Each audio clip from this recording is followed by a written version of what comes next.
Баршаңызға сәлем бердік. Бүгін сіздермен өте дәмді әрі дәруменге бай салат әзірлейміз.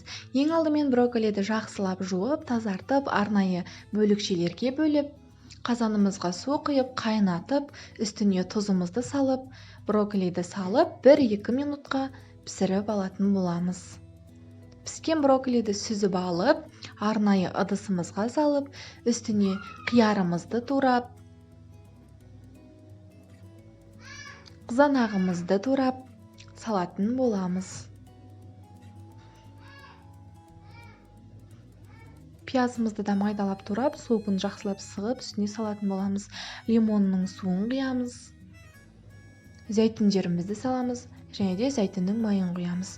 Жасап көріңіздер, қалауларыңыз бойынша тұз, бұрыш салып, жақсылап араластырамыз. Өте дәмді, астарыңыз дәмді болсын. Сіздермен бірге болған Оспан Диана.